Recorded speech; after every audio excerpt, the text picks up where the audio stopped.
Welcome back. Yesterday we started with final accounts of sole proprietors and we discussed about the basics of final accounts. एक बहुत ही quick revision करते हैं. जब हम final accounts की बात करते हैं कि हमें फाइनल अकाउंट्स बनाना है, मतलब बेटा हमें क्या बनाना है?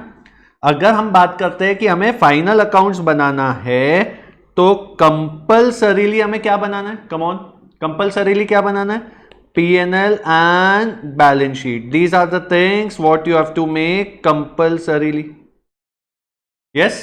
ये सबके लिए कंपल्सरी है कि वो P&L अकाउंट बनाए, profit and loss and balance sheet. इसके अलावा अगर हम एड ऑन्स की बात करें तो एड ऑन्स में क्या क्या आ सकता था?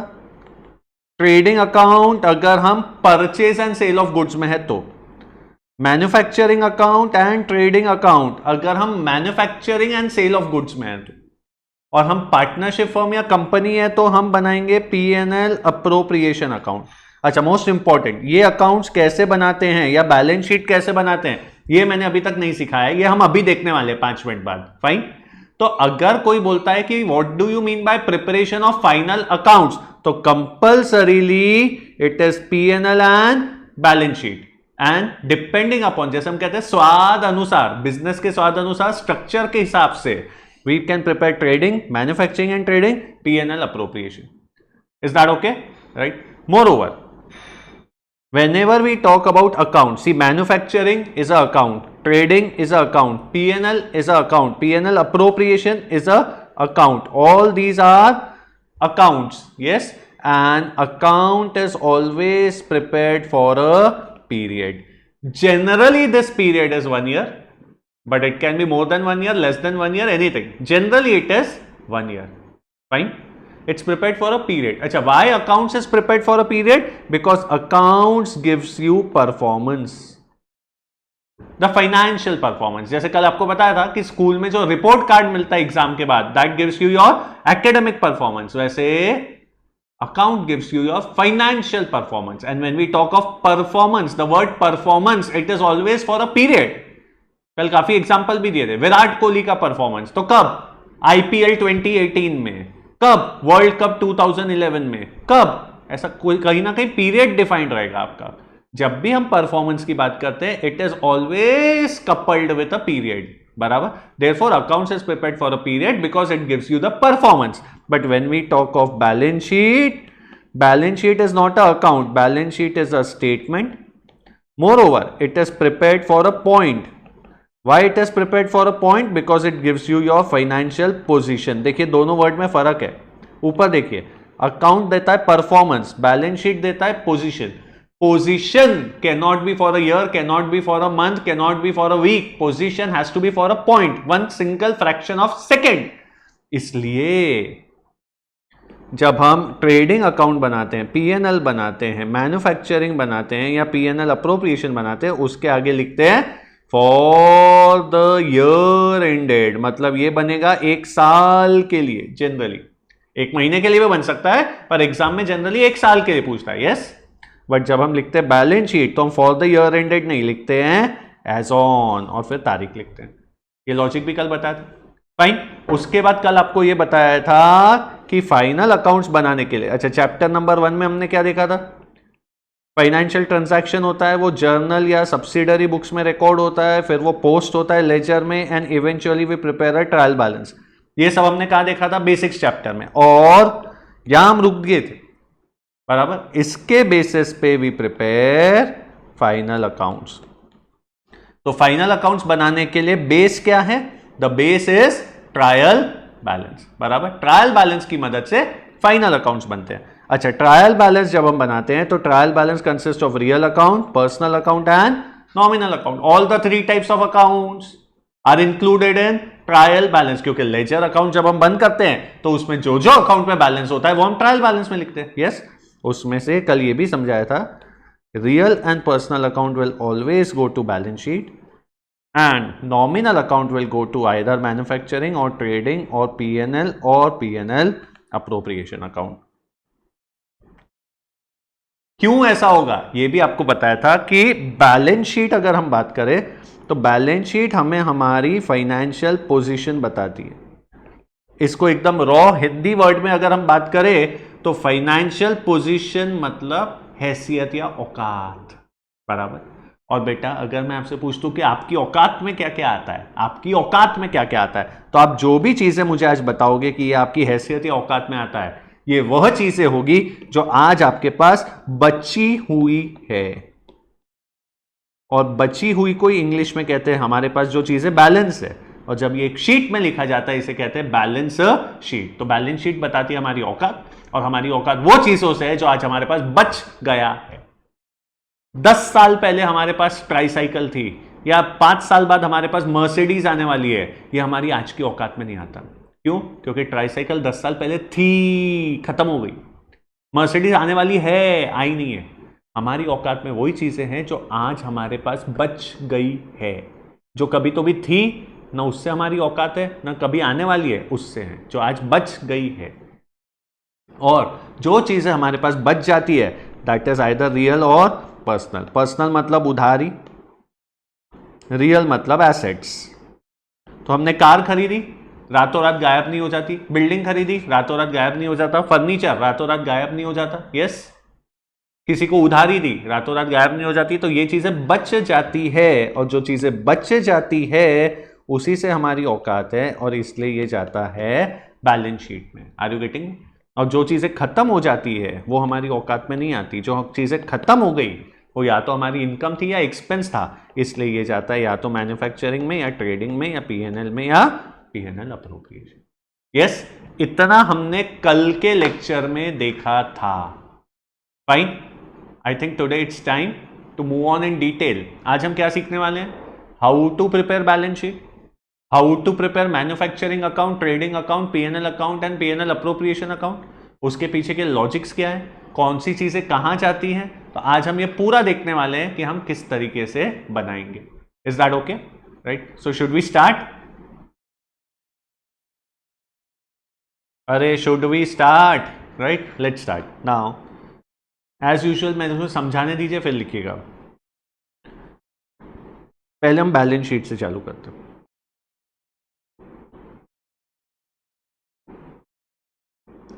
बैलेंस शीट एज ऑन, पहली बात बेटा, बैलेंस शीट अकाउंट नहीं है, स्टेटमेंट है। Is that okay? तो इसमें कोई डेबिट साइड और क्रेडिट साइड नहीं होता है। There is no debit side और credit side, please understand that.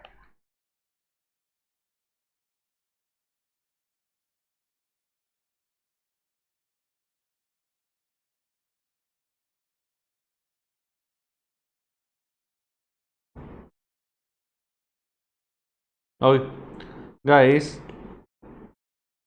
balance sheet has the asset side and a liability side.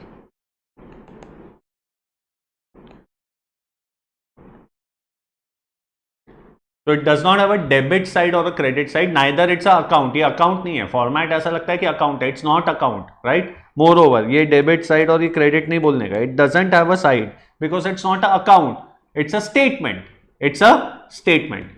अब यहां कौन कौन सी चीजें आती है?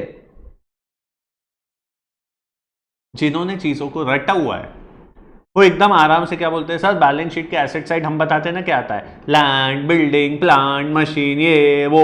और लायबिलिटी साइड सर हम बताते हैं ना क्या आता है, कैपिटल, लो। ये सब रटी हुई चीजें, लाइफ में रटने का नहीं, और फाइनल अकाउंट्स तो बिल्कुल भी नहीं, राइट? अगर कोई आपसे पूछता है कि एसेट साइड क्या आता है, आपका आंसर क्या होना चाहिए? Who are you? You are Vipul Vora student. क्या आना चाहिए आपका आंसर? ऑल रियल अकाउंट्स, ठीक है, and personal account with debit balance over, और liability side personal account with credit balance. खत्म दोस्तों, बैलेंस शीट इज ओवर। इतना सिंपल है, अगर शांति से लॉजिकली अच्छे से सुनो। बैलेंस शीट में कौन से अकाउंट आते हैं? Real and personal. I repeat, real and personal, right? सारे के सारे रियल का आएंगे, एसेट साइड, क्योंकि रियल अकाउंट सबसे पहली क्लास बेसिक्स ऑफ अकाउंट्स क्या बताया था? रियल अकाउंट क्या होता है? रियल अकाउंट क्या होता है? मुझे नहीं याद, आप बताओ, रियल अकाउंट क्या होता है? An account that gives detailed information about a thing that you own and can be sold. That you own, वो जो वस्तु आपके पास है वो आपका एसेट है, रियल अकाउंट. तो एसेट्स. पर्सनल में दोनों बैलेंस हो सकते हैं, डेबिट एंड क्रेडिट. पर्सनल में अगर डेबिट बैलेंस है, मतलब हमने सामने वाले को उधारी दी है, डेबिट द रिसीवर ऑफ उधारी, तो हमें उससे पैसे वसूलने हैं, हमें किसी से पैसा वसूलना है, तो हमारा एसेट. और personal credit account, personal credit मतलब क्रेडिट द गिवर ऑफ उधारी, तो सामने वाले ने हमें उधारी दी है तो we are liable to pay him. तो personal credit is a liability. And personal debit D for debit is a asset. Personal C for credit is a liability. इतना सा है. कहां वो पूरी आइटम्स के नाम याद करते हो, land, building, plant, machine, furniture, रटने नहीं आए हो आप. मेरे पास तो बिल्कुल भी नहीं. इतना सा कंसेप्ट याद रखना है लाइफ में, that's it. Are you getting me? चलो इसको ड्रॉ करो, इसको ड्रॉ करो, जैसा है वैसा ड्रॉ करिए, all of you fast. Main register में वही next point, come on.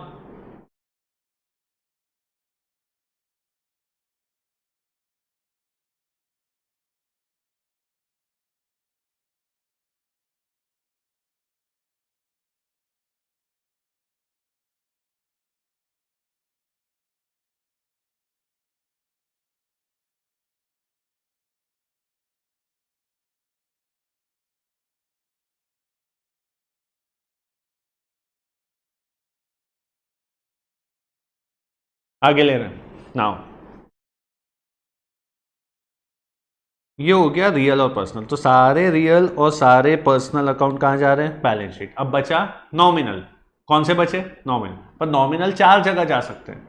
Manufacturing account, trading account, PNL account, PNL appropriation account. कौन सा नॉमिनल कहां जाएगा? अब इसके लिए क्या लॉजिक लगेगा दोस्तों? एक से इसके लिए क्या लॉजिक लगेगा? तो पहले आपको एक चार्ट बनाता हूं मैं, बहुत ही मस्त लॉजिकल चार्ट है आपके लिए. लेट्स गो.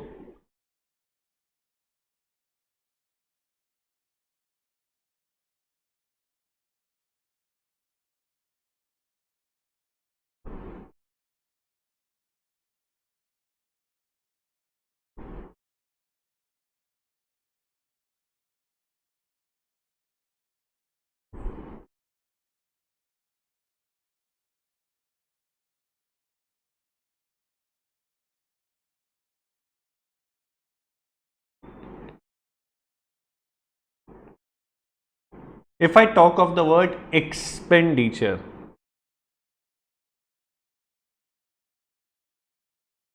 बेटा लाइफ में कुछ भी खरीदना, anything what I buy is a expenditure. Anything what I buy is an expenditure. बराबर. अब ये एक्सपेंडिचर का हम क्या करेंगे ये देखते हैं.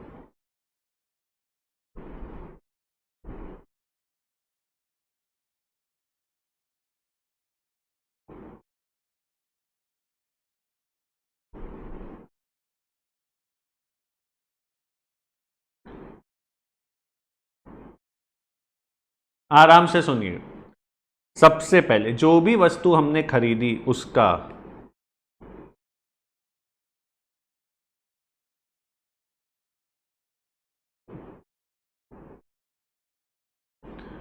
बेनिफिट ऑफ सच एक्सपेंडिचर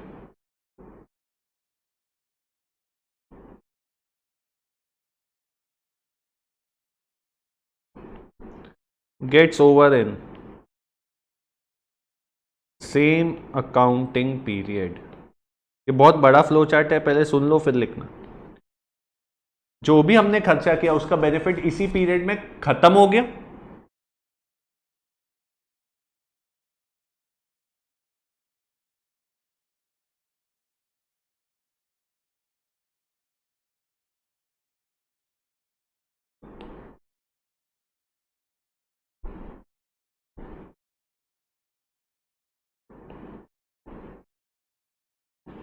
या benefit of such expenditure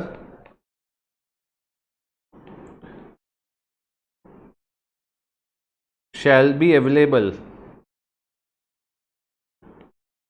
in future years. बहुत सिंपल है, मैंने कोई भी वस्तु खरीदी लाइफ में मैंने कोई भी वस्तु खरीदी, उसे एक्सपेंडिचर कहते हैं. क्या कहते हैं? एक्सपेंडिचर. अब जो भी चीज मैंने खरीदी, जो भी सर्विसेज खरीदी, वस्तु खरीदी, दो ही चीज खरीद सकता हूं, या तो सर्विसेज या वस्तु. जो भी मैंने खरीदा उसका बेनिफिट इसी साल खत्म हो जाएगा, इसी साल खत्म हो जाएगा, या फ्यूचर ईयर्स में भी अवेलेबल होगा. लाइक मैंने एक बिल्डिंग खरीदी, तो एक साल में बेनिफिट खत्म हो जाएगा कि 2-4 साल फ्यूचर में चलेगा? सर फ्यूचर में चलेगा. मैंने सैलरी दी किसी को, बेनिफिट 2-4 साल चलेगा कि इसी पीरियड खत्म हो जाएगा? इसी पीरियड खत्म हो जाएगा. लाइफ में मैं जो भी खरीदू उसे एक्सपेंडिचर कहते हैं. वो दो हिस्सों में बट जाता है. यस. अब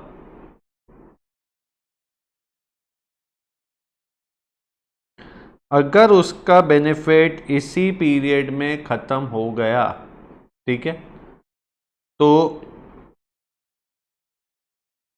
इससे कहते हैं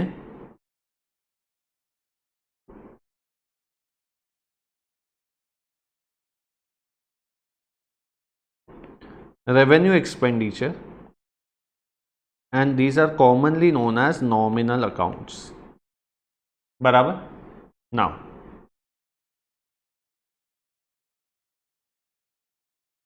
and this is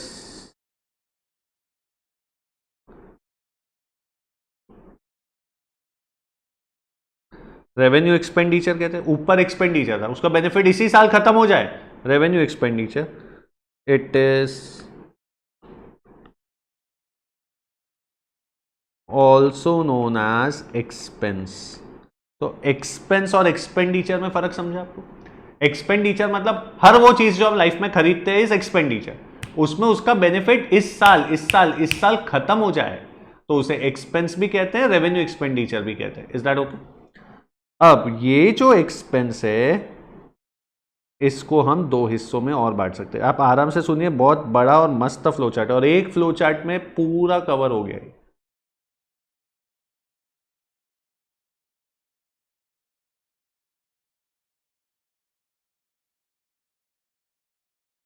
भाई अब एक्सपेंस भी दो टाइप के होते हैं. पहला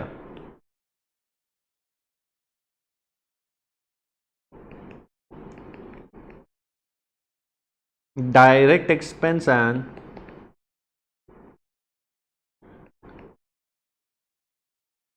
इनडायरेक्ट एक्सपेंस. अच्छा, what do you mean by direct expense? Related to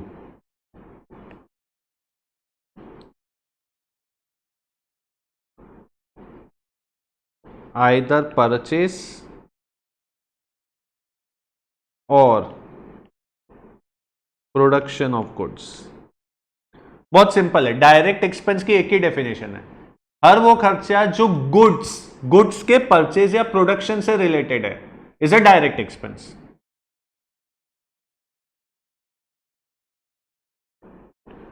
all other expenses are indirect expenses. Simple. बराबर. अब डायरेक्ट एक्सपेंस है तो बहुत बड़ा नहीं जा रहा है, हाँ, पर ये एक फ्लोचार्ट अगले 4-5 साल और लाइफ भर के लिए काम आएगा कि कौन सी चीज कहां जाने वाली. रियल पर्सनल कहां जा रहा है? Balance sheet. नॉमिनल कहां जाना, उसके लिए चार्ट है. इसके लिए सोचो कितना बड़ा है. आज तक तुमने रटा था लाइफ में, अभी देखो इसको.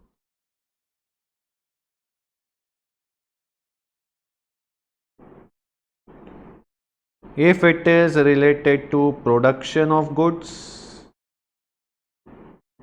and it is related to purchase of goods.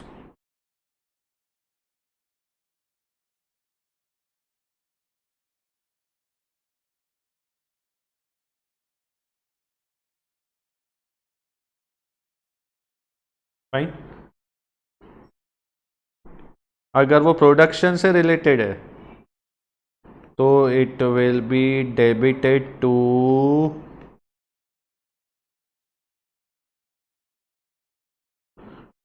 Manufacturing account, अगर वो related to purchase of goods है तो it will be debited to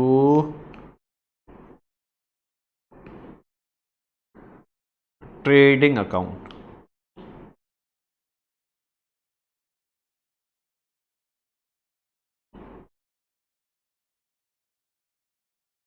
fine.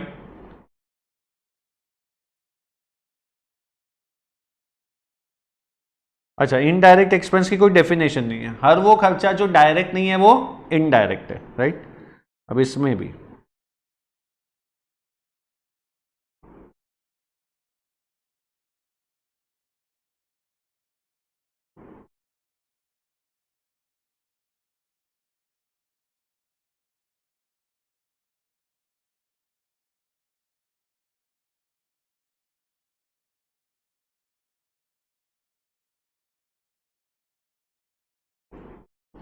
if it is charged against profit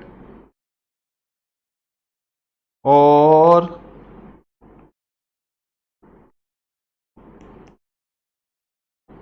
appropriation, मैं समझाता हूं इसका मतलब.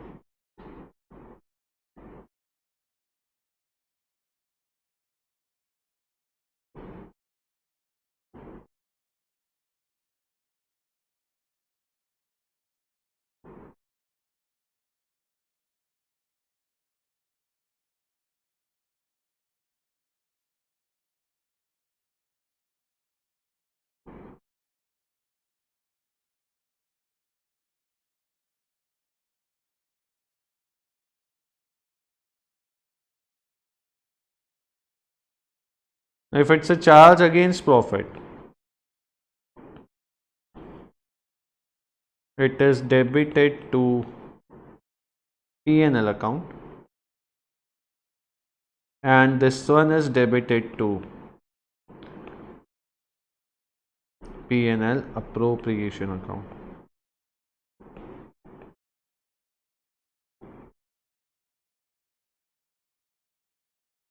बेसिकली ये पूरा फ्लो चार्ट क्यों बनाया है, मैं आपको सब वापस डिटेल में समझाऊंगा. अच्छा, चार्ट खत्म का हुआ अभी, इतना ही हुआ है अभी तो. यस, ये साइड तो बाकी है. यस, चलो. अब if the benefit of such expenditure goes for more than 1 year,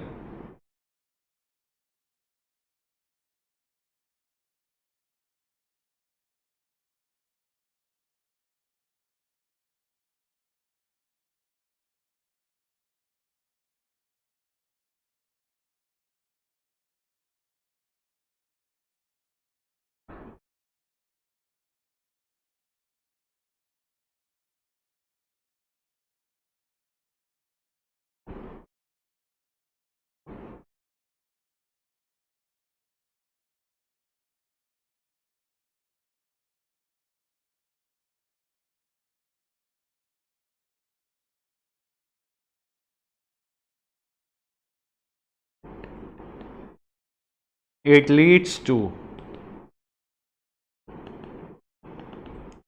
acquisition of asset. It does not lead to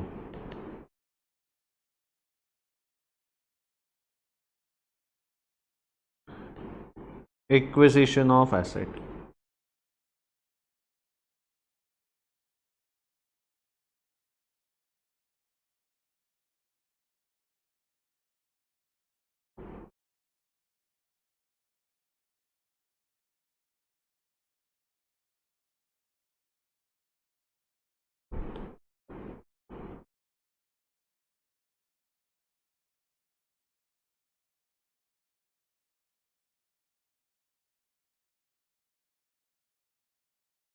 Right.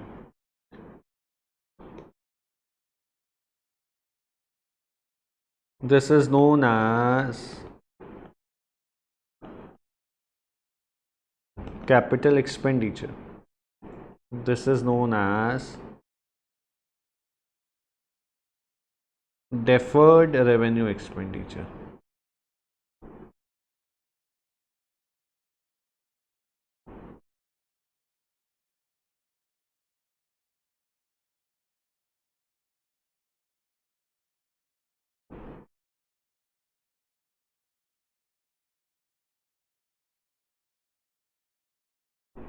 Example land, building, goodwill. Example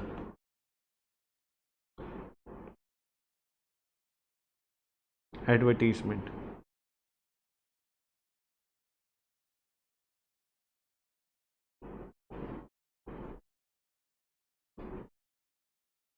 दोनों कहाँ जाता है?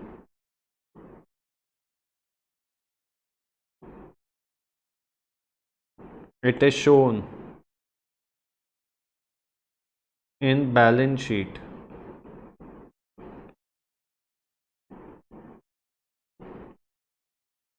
asset side. It is shown in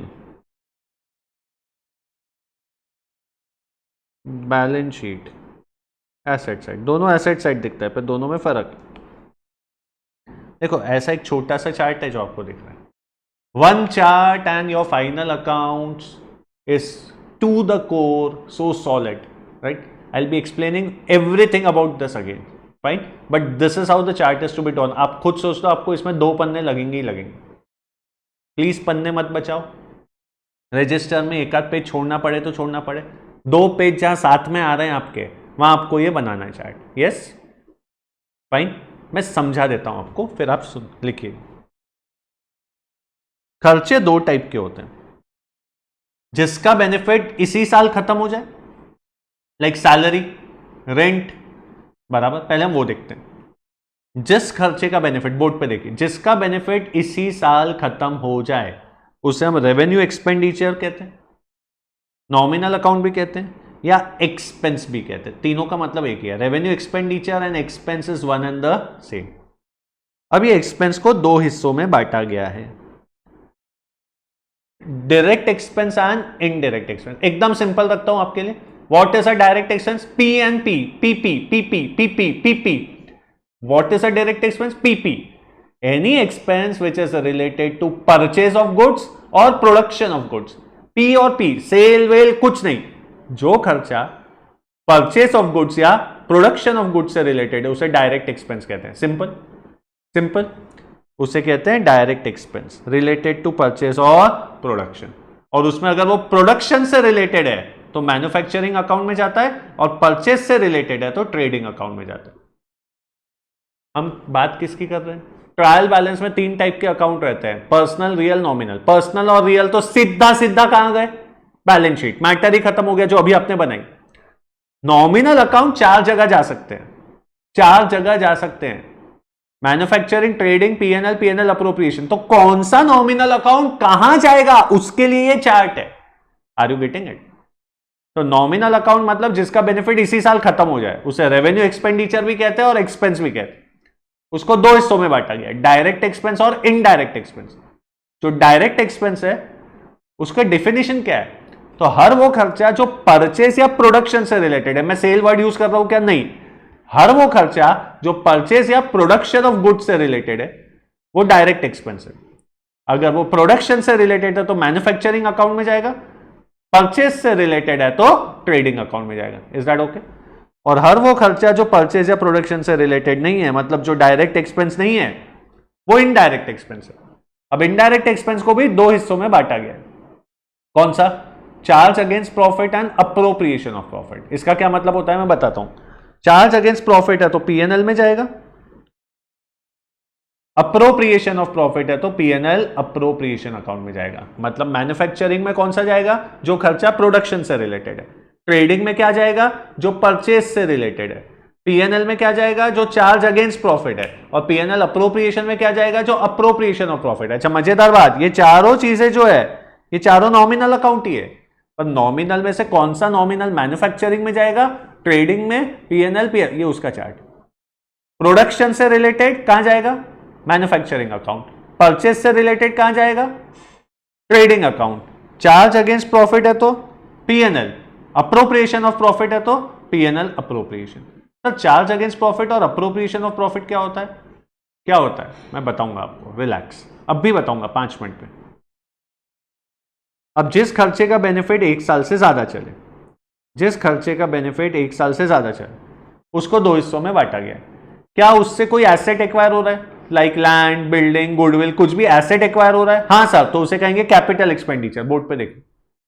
और benefit 1 साल से ज्यादा होगा, पर उससे कोई एसेट एक्वायर नहीं हो रहा। लाइक एडवर्टीजमेंट, हम एडवर्टीजमेंट करते हैं तो लोगों को 2-4 साल याद रहती है। ऐसी बहुत सारी एडवर्टीजमेंट्स है जो आपको आज भी याद है, पर आज टीवी पे नहीं आती। तो हर वो खर्चा जिसका बेनिफिट 1 साल से ज्यादा चले, बराबर, उसको भी हम 2 हिस्सों में बांटते हैं। उससे कोई एसेट एक्वायर हो रहा है या नहीं हो रहा है? एसेट एक्वायर हो रहा है, लेफ्ट साइड देखो, तो उसे कैपिटल एक्सपेंडिचर कहते हैं, और नहीं हो रहा तो उसे डेफर्ड रेवेन्यू एक्सपेंडिचर कहते हैं। लाइक एडवर्टीजमेंट, कुछ एड्स ऐसी है जो 4-5 साल पहले आती थी, आज नहीं आती, पर मुझे आज भी याद है, फायदा 3-4 साल हो रहा है, डेफर्ड रेवेन्यू एक्सपेंडिचर, उससे कोई एसेट एक्वायर नहीं हो रहा। वीपीए, वीपीए में हम बॉलीवुड के 2-3 स्टार्स को बुलाते हैं, वो आपसे मिलते हैं, आप उनसे हैंडशेक करते हो, सेल्फी खिंचवाते हो, बराबर। अब साल भर बाद भी अगर आप उसकी मूवी देखोगे तो आप अपने बाजू वाले को क्या बोलोगे? अरे मैं तो इससे मिल चुका हूं। वो बोलेगा कहां मिल चुका है? तुम क्या बोलोगे? VPA, VPA, VPA. बोलने का मतलब, वो फिल्म स्टार को अगर हमने 30-40 लाख रुपए दिए और वीपीए में बुलाया, बराबर, और आप उससे मिले, तो आपको 3-4 साल तक याद रहेगा वीपीए में मिले थे, तो बेनिफिट 3-4 साल जाएगा। पर उससे कोई एसेट एक्वायर हुआ? वो फिल्म स्टार हमारा हो गया? नहीं, राइट। तो बेनिफिट 1 साल से ज्यादा है, उसमें भी 2 हिस्से हैं। एसेट एक्वायर हो रहा है तो कैपिटल एक्सपेंडिचर, एसेट एक्वायर नहीं हो रहा तो डेफर्ड रेवेन्यू एक्सपेंडिचर। दोनों कहां दिखते हैं? बैलेंस शीट के एसेट साइड, बैलेंस शीट के एसेट साइड दिखते हैं। अब इसको बनाओ, चार्ज अगेंस्ट प्रॉफिट और अप्रोप्रिएशन में आपको समझाऊंगा। बेटा प्लीज 2 पन्नों का इस्तेमाल करो। ये देखो, ये पूरा पूरा फ्लो चार्ट का स्ट्रक्चर है, अब देख लो। मेजरली ये देखिए, 1, 2, 3, 4, 5, 6, ऐसा 6 हिस्सों में आपका फ्लो चार्ट बंटने वाला है, 6 हिस्सों में। तो ऐसा 2 पन्ने जो आजू बाजू है उसको लो, 3 और 3 में बांटो, या एटलीस्ट 4 और 2 में बांटो, लेफ्ट साइड के 4 और राइट साइड के 2। अच्छे से बनाओ, ये चार्ट कम से कम 5-6 साल काम आने वाला है आपको। एज अ सीए तो लाइफ भर, पर एटलीस्ट एकेडमिक्स में 5-6 साल। Can we start? हम पहले लेफ्ट साइड ले रहे हैं, ओके, पहले हम लेफ्ट साइड ले रहे हैं। तो दिस इज योर एक्सपेंडिचर, दिख रहा है आपको सेंटर में एक्सपेंडिचर, और ये लेफ्ट साइड। चलिए स्टार्ट ड्रॉइंग, लेफ्ट साइड है।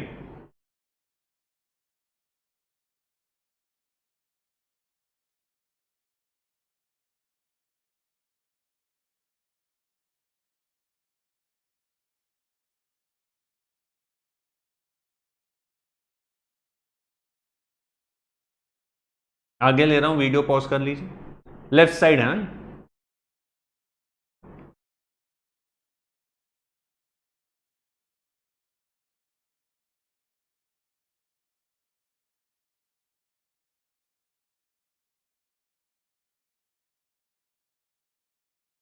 अच्छे से लिखिए और खुला खुला लिखिए।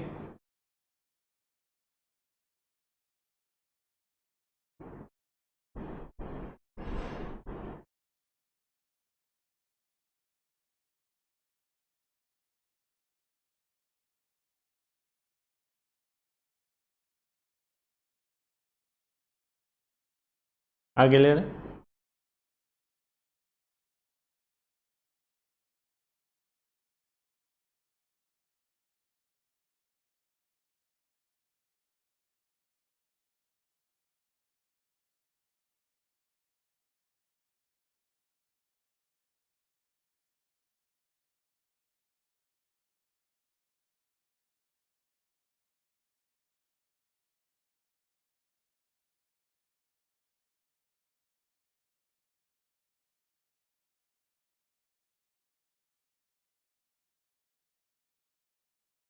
चलें,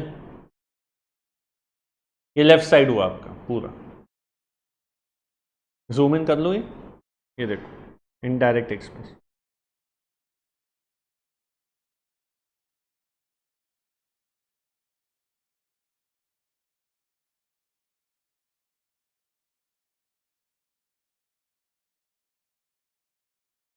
फाइन। चलो राइट साइड, ये देखो फ्लो चार्ट था, ये देखो बेटा, 1 मिनट देख लो, ये आपने अभी लिखा पूरा। यस, अब हम राइट साइड जा रहे हैं फ्लो चार्ट।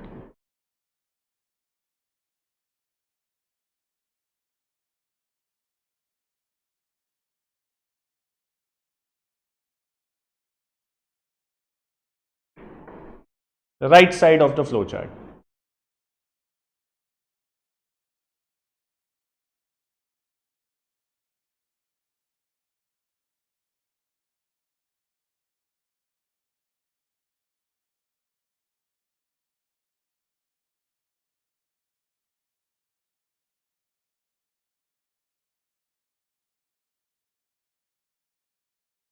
आगे ले रहे हैं, वीडियो पॉज कर सकते हैं, ये राइट साइड लिखना है आपको.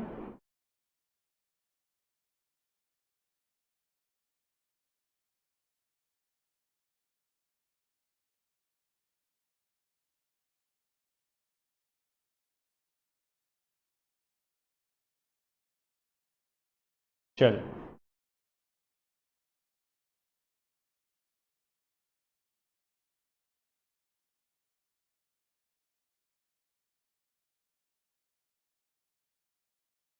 Right up.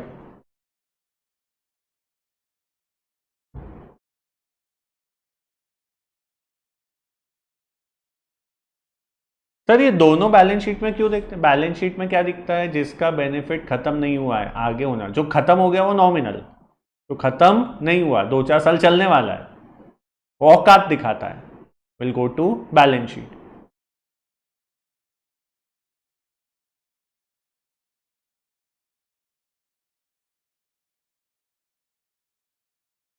Fine. Now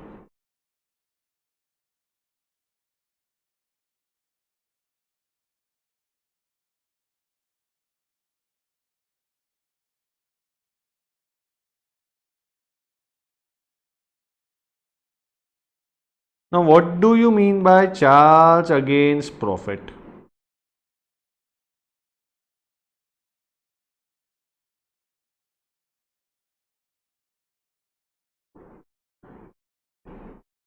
The expense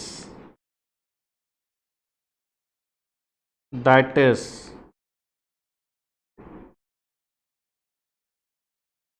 to be incurred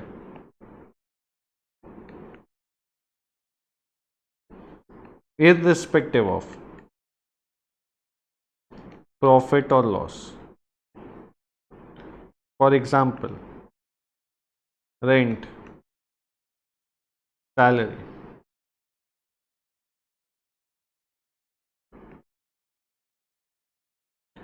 बेटा हर वो खर्चा जो इनकर करना पड़ेगा, तेरे को प्रॉफिट हो या लॉस हो हमें कोई फर्क नहीं पड़ता, ये खर्चा होने ही वाला है. Is a charge against profit.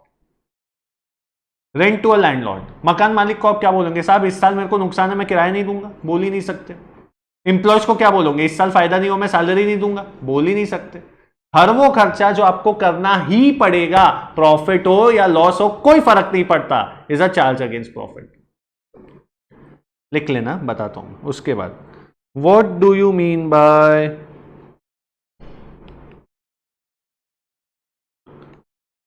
appropriation of profits?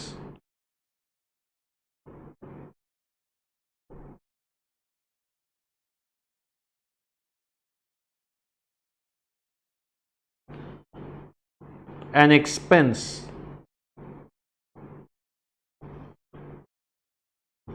that can be incurred only if there are profits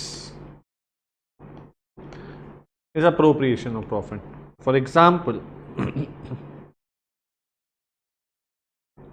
salary to partners in a partnership firm or dividend to shareholders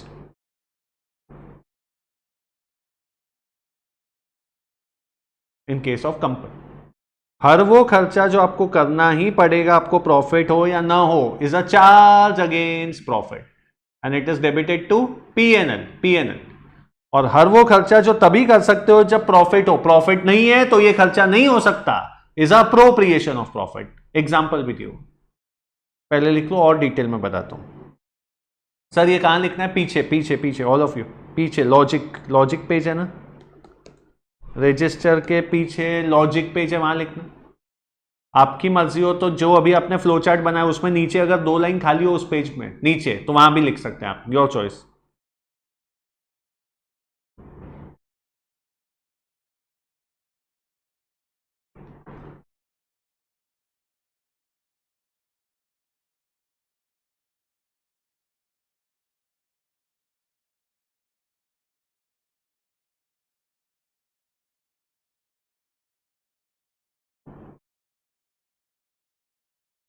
आगे ले।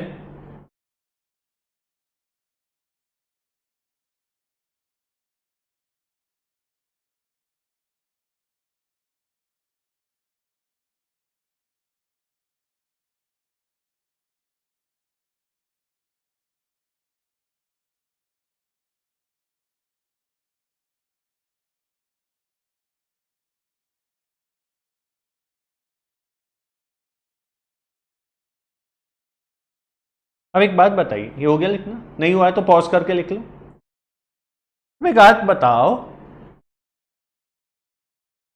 दोस्तों, वो खर्चा जो हम तभी कर सकते हैं जब प्रॉफिट हो, प्रॉफिट नहीं है तो हम वो खर्चा नहीं कर सकते। और वो खर्चा जो कभी भी करना पड़ेगा, प्रॉफिट हो या ना हो, ये बताने वाला अकाउंट्स कौन होता है? मेरा पैसा है, मैं कभी भी खर्च करूं, तू कौन होता है बताने वाला? ऐसा तुम्हें नहीं लगता मैं अकाउंट से पूछूंगा? देखो, हर इंसान की एक लिमिट होती है, उसका एक स्कोप होता है जिसे हम कहते हैं मर्यादा होती है। Sir what do you mean by that? Let me explain you. एक एग्जांपल लेता हूं दोस्तों, अकाउंट्स से रिलेटेड मैं आपको कोई भी इंफॉर्मेशन दूं, कोई भी ज्ञान दूं, कोई भी नॉलेज दूं, कोई भी लॉजिक दूं, आप होल हार्टेडली उसको एक्सेप्ट करोगे because it comes with in my scope. I am your teacher, I am your mentor for accounts, and you respect me for my accounts, and whatever I speak in accounts, you are going to listen to me because it comes within my scope. Correct? But कल से अगर मैंने तुमको इस बात पे ज्ञान देना चालू कर दिया कि इस तरीके के कपड़े पहनने चाहिए, उस फैशन के कपड़े पहनने चाहिए, ऐसे फैशन के कपड़े नहीं पहनने चाहिए, ये कॉम्बिनेशन गलत है, formal, semi formal, casual, party wear, ये होना चाहिए, वो होना चाहिए, होगा क्या? एक आध दिन आप रिस्पेक्ट के मारे सुन लोगे, अगले दिन आप क्या बोलोगे? अगर मुंह पे ना भी बोलो तो मन में क्या बोलोगे? भाई हमने तेरे को कहां बोला ये सब ज्ञान दे, तू क्यों दे रहा है? We respect you for accounts, you teach accounts. Fashion मतलब Vipul Vora will teach fashion to the youngsters and students of these days. मेरे स्कोप में ही नहीं है. आर यू गेटिंग मी?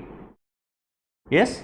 यहां मैं आपको गैजेट्स के बारे में बताऊं, टेक्नोलॉजी के बारे में बताऊं. You are much more upgraded than me in this aspects. ये मेरे स्कोप में आता है क्या? नहीं.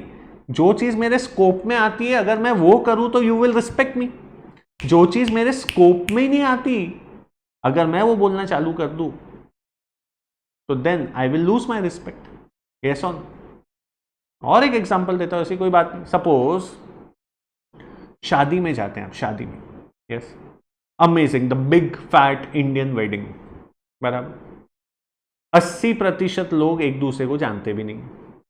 मतलब जो गेस्ट आ रहे हैं वो मम्मी पापा को पहचानते, वो जिसकी शादी हो रही है उसको तो पहचानते भी नहीं. अच्छा, जिन बेचारों की शादी हो रही है वो 80% गेस्ट को नहीं पहचानते, वो सिर्फ अपने फ्रेंड्स और कुछ रिलेटिव्स को पहचानते हैं. पर पूरा गांव शादी अटेंड करने आए, बिग फैट इंडियन वेडिंग. आप भी पहुंच गए, समझ में आता है. आपको इन्विटेशन है, आप पहुंच गए, समझ में आता है. आप स्टेज पे गए, आपने 2 मिनट में एक बुके दिया या वो पैसे का एक एनवलप दे दिया, समझ में आता है. आप स्टेज से उतर गए, समझ में आता है. ये आपके स्कोप में है. आप जाओ, दूल्हा दुल्हन को विश करो, आप नीचे स्टेज से उतरो और फिर 2 घंटे दबा के खाना खाओ, सारी आइटम खा लो, गले तक खा लो, समझ में आता है. ये आपके स्कोप में है. पर हद तब हो जाएंगी, हद तब हो जाएगी जब आप स्टेज पे जाओ, कपल को विश करो और बाद में आप दूल्हे के कान में ये बोलो कि बाकी सब तो ठीक है पर जोड़ी कुछ जम नहीं रही. अब ये हद हो जाएगी. आपको मार मार के शादी से बाहर निकाल दिया जाएगा, क्योंकि ये आपके स्कोप में नहीं है. आपके स्कोप में क्या था? आपको इनविटेशन मिला, आप जाओ स्टेज पे विश करो, 2 घंटे खाना खाओ, पान वान लेके बाहर आओ. यस, आपने जाके स्टेज पे ज्यादा ही दिमाग लगा दिया और कमेंट करना चालू कर दिया, जोड़ी जम रही नहीं जम रही. Is this in the scope? No. If you go outside your scope, will you get respect or will you be disrespected? Sir, you will be disrespected. My scope is to teach accounts. If I teach accounts, I'll be respected. If I go out of my scope, I'll be disrespected. Yes? Yes or no? Exactly in the same way, अगर मैं accounts as a language से पूछता हूं, who are you to tell me whether I should do this expense or not do expense? तुम मुझे क्या बोल रहे हो? ये खर्चे वो है जो आपको करने ही पड़ेंगे, प्रॉफिट हो या ना हो. पर ये खर्चे आप तभी कर सकते हो जब आपको प्रॉफिट हो. अरे as a accounts, who the hell are you to tell me कि मैं कौन सा खर्चा कब कर सकता हूं, अकाउंट्स के स्कोप में ही नहीं आता ये। Are you getting? How can accounts as a language stop me from doing an expense? Possible ही नहीं है। Are you getting me? तो सर फिर ये होता कैसे है? क्योंकि ये अकाउंट्स के स्कोप में नहीं है। इसके आगे आपको एक लिखना है, these are governed by the respective law applicable। मतलब अकाउंट्स ये नहीं बोलता कि ये खर्चा तब कर सकते हो जब प्रॉफिट हो, अकाउंट्स नहीं बोलता, ये लॉ बोलेगा, लॉ का डंडा पड़ेगा, लॉ के स्कोप में आता है। पार्टनरशिप एक्ट, पार्टनरशिप एक्ट नाम का एक एक्ट है इंडिया में, किसको गवर्न करता है? पार्टनरशिप फर्म्स को गवर्न करता है। पार्टनरशिप एक्ट बोलता है कि पार्टनर्स को हम सैलरी तब दे सकते हैं जब प्रॉफिट हो। कंपनीज को कंपनीज एक्ट नाम का लॉ गवर्न करता है, वो बोलता है कि हम शेयर होल्डर को डिविडेंड कब दे सकते हैं? जब प्रॉफिट हो। अकाउंट्स बोलता है क्या? नहीं, अकाउंट्स के तो स्कोप में ही नहीं है। किसके स्कोप में है? लॉ के स्कोप में है। तो ये लिखा आपने, उसके नीचे एक वर्ड लिख दीजिए, ये सेंटेंस जो हमने लिखा वो लिखो, these are governed by the respective law applicable. These are governed by the respective law applicable।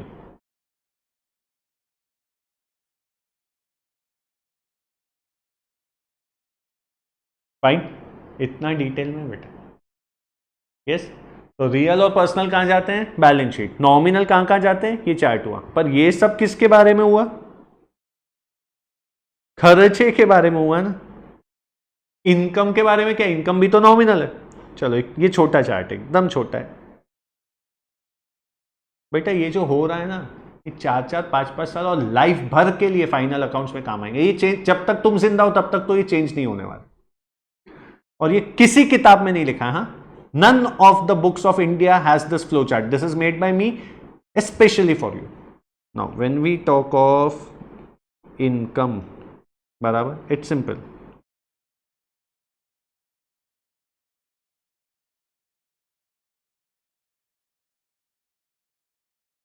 Income is divided into 2 parts. It's a small flow chart, ध्यान से सुन लीजिए फिर लिख लीजिए। अभी एक्सपेंस का चार्ट था। नॉमिनल दो चीजें होती है ना, इनकम और एक्सपेंस। ये क्यों पढ़ रहे हैं पता है ना बेटा? ट्रायल बैलेंस से बनता है फाइनल अकाउंट्स। ट्रायल बैलेंस में आते हैं personal real nominal. Personal real तो फटाक से कहां चले गए? बैलेंस शीट में चले गए। ये देखो, पर्सनल और रियल कहां चले गए? Balance sheet. बचे नॉमिनल। तो नॉमिनल के लिए हमने दो चार्ट बना रहे, एक एक्सपेंस का चार्ट जो अभी देखा और एक इनकम का चार्ट।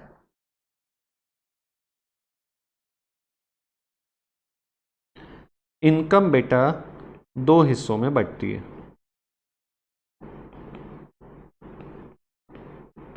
डायरेक्ट इनकम एंड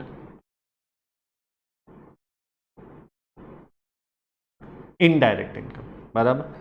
अब सर डायरेक्ट इनकम और इनडायरेक्ट इनकम तो होती क्या है सर? ये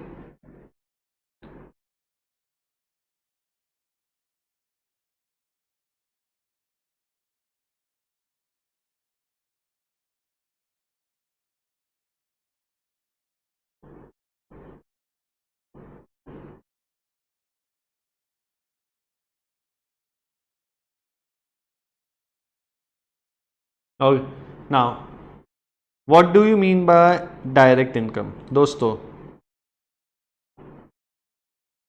income derived from your main business. जो आपका मेन बिजनेस है, जो आपका मेन बिजनेस है, उससे जो इनकम डिराइव होती है, that is your direct income. कहां जाती है? Guys, 1 second, I think there is some issue।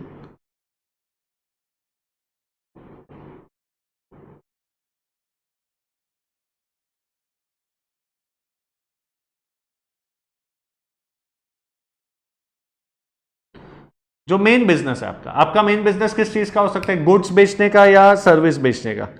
जैसे आपके पापा का मोबाइल शोरूम है तो उनके लिए गुड्स बेचना मेन बिजनेस है, बराबर। वीपीए, सर्विसेज देना हमारा मेन काम है। तो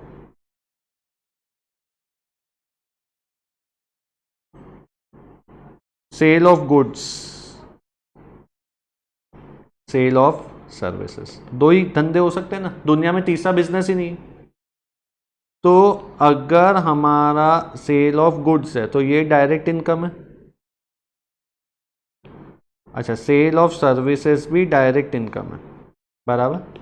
ध्यान से सुनिए, अगर हमारा सेल ऑफ गुड्स है तो इनकम है ना, it will be credited to trading account. पर सर्विसेज है, अगर सर्विसेज है तो ट्रेडिंग अकाउंट बनता भी है क्या? नहीं, तो क्रेडिटेड टू P&L अकाउंट। और indirect income is any other income.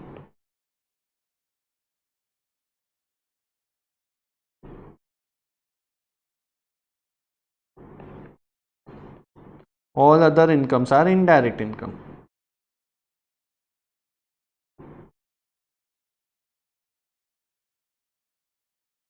इनका एक ही ठिकाना है,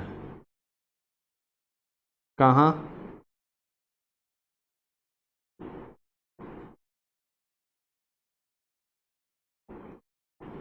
credited to P&L account.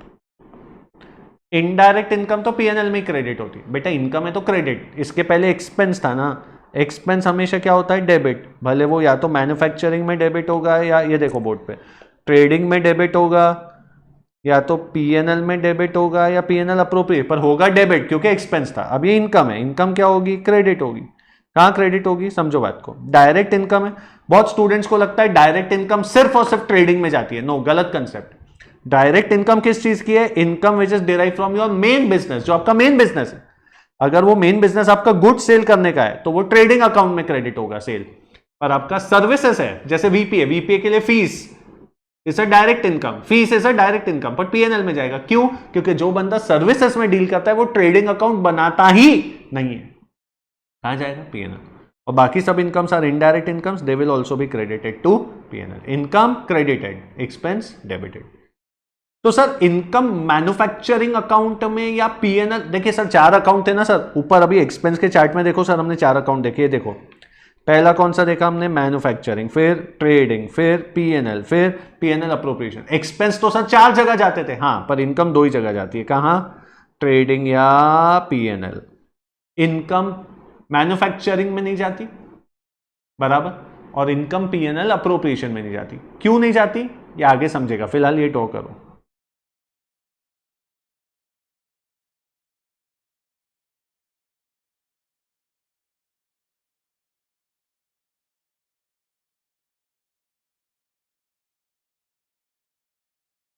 Fresh page पे आके ड्रॉ करना है इसे।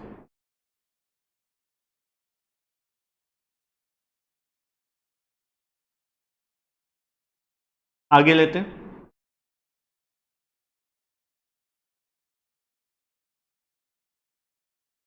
Draw this.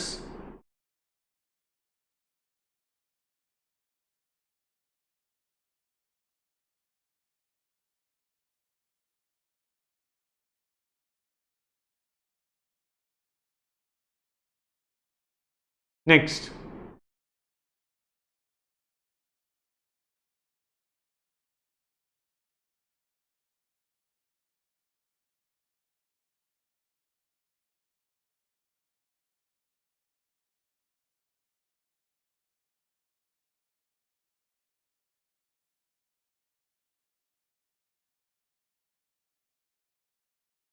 फाइन।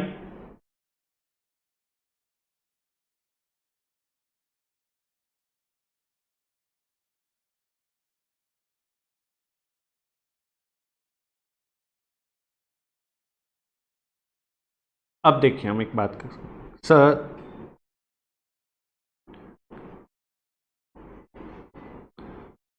देखिए लॉजिक कितना अमेजिंगली काम करता है लाइफ में। अब अगर हम P&L अप्रोप्रिएशन की बात करें, बराबर, तो this account is debited by, क्या पढ़ा हमने? Is debited by expenses that are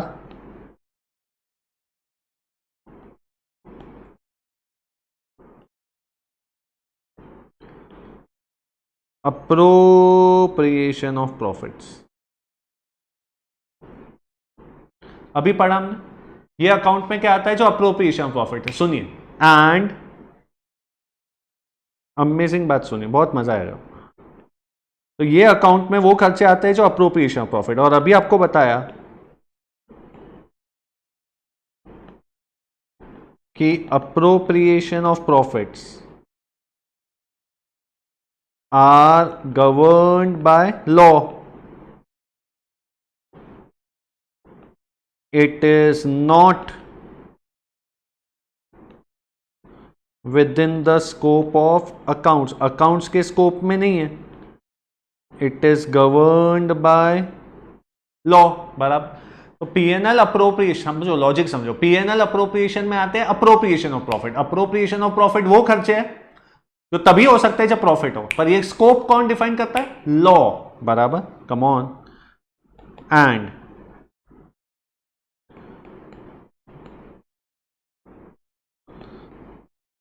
partnership firms and companies are governed by their respective laws in India. That is the Partnership Act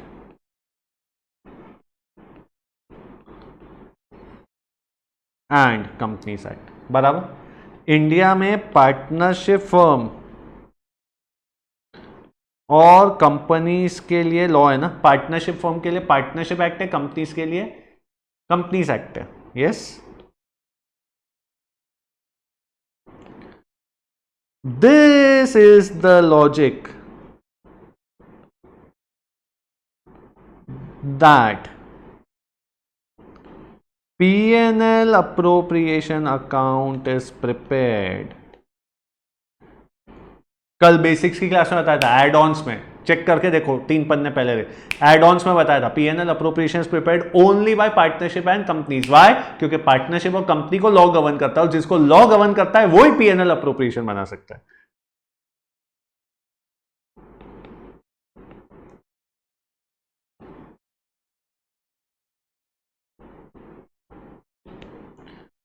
and और एक proprietor concern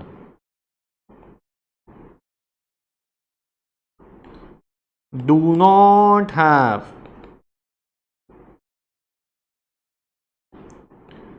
dedicated law in India, therefore P&L appropriation account is not prepared by proprietors। आप खुद 2 minute के लिए सोच के देखो कितने काम के हैं ये क्लासेस। अगर कोई भी, आप किसी भी स्टूडेंट से, मैं आपको चैलेंज करता हूं, आपका कोई भी कलीग जो आपके लेवल पे पढ़ रहा है, बराबर, उससे पूछ के देखो, एक बार सिर्फ पूछ के देखो, P&L अप्रोप्रिएशन ये क्यों बनाता है, वो क्यों नहीं बनाता, चार्ज अगेंस्ट प्रॉफिट क्या रहता है, अप्रोप्रिएशन ऑफ प्रॉफिट क्या रहता है, डायरेक्ट एक्सपेंस में क्या आता है। I challenge you, just ask them and you will understand कि आपको कितना डीप में अकाउंट्स नॉलेज आता है। क्या लॉजिक है देखो ना, कहां से चालू किया। P&L अप्रोप्रिएशन अकाउंट में आते हैं appropriation of profit. Appropriation of profit मतलब वो खर्चा तभी कर सकते हैं जब प्रॉफिट हो। ये बताने वाला अकाउंट्स कोई होता है क्या? नहीं, अकाउंट्स के स्कोप में नहीं। किसके स्कोप में? लॉ। और लॉ किसके लिए? इंडिया में पार्टनरशिप के लिए पार्टनरशिप एक्ट है, कंपनी के लिए कंपनी एक्ट है, पर प्रोप्राइटर के लिए कोई प्रोप्राइटर एक्ट नहीं है। तो लॉ सिर्फ पार्टनरशिप और कंपनी के लिए, और law appropriation of profit define करता है। इसलिए पार्टनरशिप फर्म और कंपनी जिन पे लॉ लगता है वो ही P&L अप्रोप्रिएशन बना सकता है। प्रोप्राइटर कंसर्न पे लॉ नहीं लगता, इसलिए प्रोप्राइटर कंसर्न P&L अप्रोप्रिएशन नहीं बनाता। सर तीनों में फर्क क्या है? प्रोप्राइटर कंसर्न मतलब सिंगल मालिक, एक लौता मालिक, मैं मालिक हूं, मेरे धंधे का खत्म। पार्टनर मतलब कम से कम 2, मैक्सिमम 50, ये हम आगे के चैप्टर्स में देखेंगे, बराबर। कंपनी मतलब we all know, Reliance, Infosys which issues shares. Business organisation 3 form के होते हैं, प्रोप्राइटर, पार्टनर, कंपनी। प्रोपराइटर मतलब सिंगल ओनर, सोल प्रोपराइटर, कल की हेडिंग चेक करना, sole proprietor, sole SOLE, sole मतलब सिंगल, सिंगल इंसान का जिसका बिजनेस हो, जिसे प्रोपराइटर कंसर्न कहते हैं, उस पर कोई डेडिकेटेड लॉ नहीं लगता। सर उस पर इनकम टैक्स नहीं लगता क्या? इनकम टैक्स सिर्फ प्रोपराइटर के लिए बना है कि पूरे इंडिया के लिए बना है? मैं बोलता हूं डेडिकेटेड लॉ। जैसे partnership act is applicable only to partnership firms, companies act is applicable only to companies, वैसे प्रोपराइटर के लिए कोई एक्ट है क्या? नहीं। और PNL अप्रोप्रिएशन वो खर्चे है जो लॉ डिफाइन करता है, और प्रोपराइटर कंसर्न को कोई डेडिकेटेड लॉ ही नहीं है। ये लॉजिक है कि प्रोपराइटर कंसर्न्स जो है वो PNL अप्रोप्रिएशन नहीं बनाते। राइट, चलिए लॉजिक लिखना है हमें। वापस आप चाहें तो पीछे लॉजिक के पेज पे आ जाओ प्रॉपरली, और अगर मेन रजिस्टर में लिखना है फ्रेश पेज, बेटा पेजेस खराब हो रहे होने दो, 5 लाइन 10 लाइन 15 लाइन खराब होनी है होने दो, ये बहुत काम आएगा रजिस्टर आगे। अच्छे से हेडिंग दो PNL अप्रोप्रिएशन और लिखना चालू करो।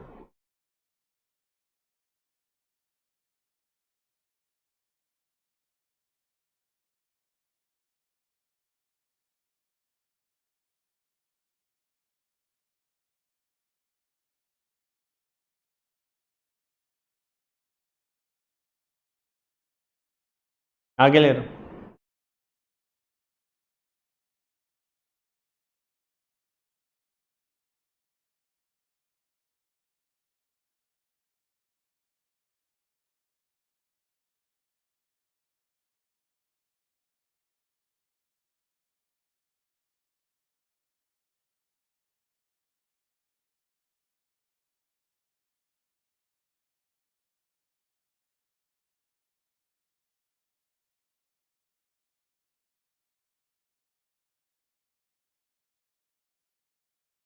आगे ले, फास्ट, वीडियो पॉज करके लिख लीजिए।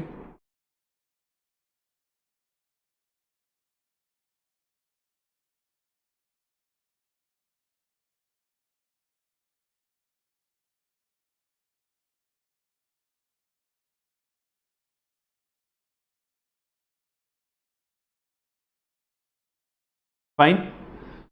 अब हम, ये तो पूरा फाइनल अकाउंट्स हुआ डिटेल में, अब हम इस चैप्टर की बात करें, ऑल ऑफ यू, हम इस चैप्टर की बात करें तो हेडिंग है final accounts of soul proprietor, sole proprietor. तो इस चैप्टर में क्योंकि ये प्रोपराइटर है और प्रोपराइटर पे कोई लॉ नहीं लगता, इसलिए proprietor concern PNL appropriation account नहीं बनाता। तो इस चैप्टर में हम PNL अप्रोप्रिएशन अकाउंट नहीं बनाएंगे क्योंकि ये सिलेबस में नहीं है। सिलेबस पे कब आए हम? 2 पूरे लेक्चर, एक एक सवा सवा घंटे के बाद हम सिलेबस पे आए। पहले तो हमने पूरा फाइनल अकाउंट्स डिटेल में समझा। Did you get it? तो इस चैप्टर में हम PNL अप्रोप्रिएशन नहीं बनाएंगे क्योंकि PNL अप्रोप्रिएशन प्रोपराइटर्स को नहीं लगता, और ये चैप्टर सोल प्रोपराइटर्स का है। Is that okay? Yes. Now guys, एक लास्ट चीज, ये पक्का हमें पीछे लॉजिक के पेज पे लिखना है। ऑल ऑफ यू, आप सुन रहे हैं? सुन रहे हैं? जाग रहे हैं? सो गए? जागो।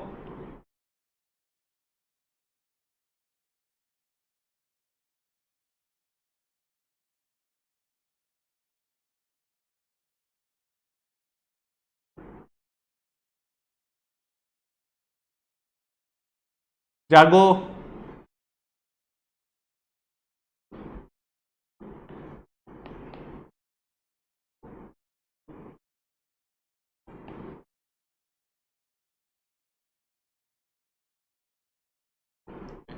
गाइस, अगर हम बैलेंस शीट बनाते हैं तो बैलेंस शीट किस कंसेप्ट पे बनता है?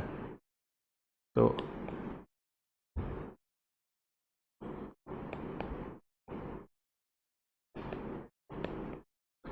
preparation of balance sheet, this is made on the concept of going concern। क्या होता है अभी बता रहा हूं आपको।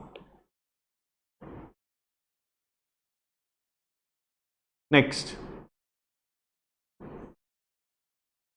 and preparation of trading or PNL account और मैन्युफैक्चरिंग अकाउंट। अप्रोप्रिएशन तो है नहीं हमारा, this is based on matching principle. याद है डेप्रिसिएशन में दिया था, you have to match your income with your expense to arrive at correct net profit. Matching principle. तो बैलेंस शीट बनाने के पीछे क्या लॉजिक है? Going concern. बताता हूं क्या होता है. और ट्रेडिंग हो या पीएनएल हो या मैन्युफैक्चरिंग हो, उसके पीछे क्या लॉजिक है? Matching principal. पीएनएल अप्रोप्रिएशन हम बना नहीं रहे इस चैप्टर में, स्कोप के बाहर, इसलिए ये टॉक पीछे लॉजिक में. ऑल ऑफ यू पीछे लॉजिक सुनो, कान खोल के. पीछे लॉजिक के पेज पे आओ, रजिस्टर के, वहां लिखो, ये बनाओ ये टेबल.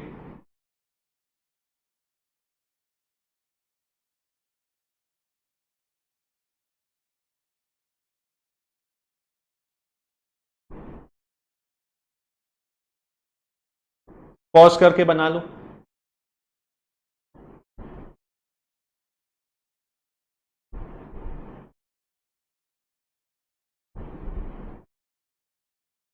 तो दोस्तों, मैचिंग प्रिंसिपल तो पहले बता चुका हूं. You have to match your income with your expense, matching to arrive at correct profit. Going concern क्या होता है? देखिए, आप लाइफ में बहुत चीजें प्लान करते हैं, राइट. अभी आप ये क्लास में, आगे की क्लास पढ़ेंगे, डिग्री लेंगे, प्रोफेशनल डिग्री लेंगे, पोस्ट ग्रेजुएशन करेंगे, एमबीए करेंगे, नौकरी करेंगे, छोकरी मिलेंगी, शादी होंगी, so not so not so.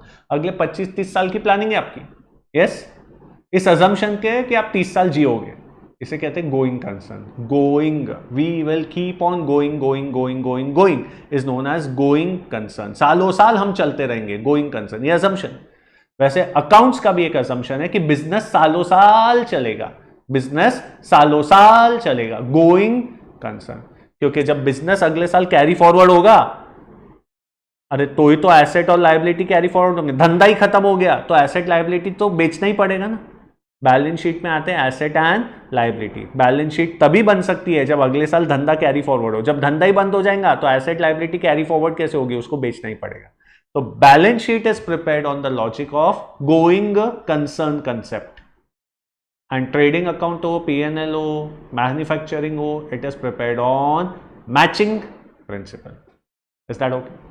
तो ये प्रॉपर 2 फुल फ्लेज क्लासेस हुई हमारी on introduction and logics of final accounts.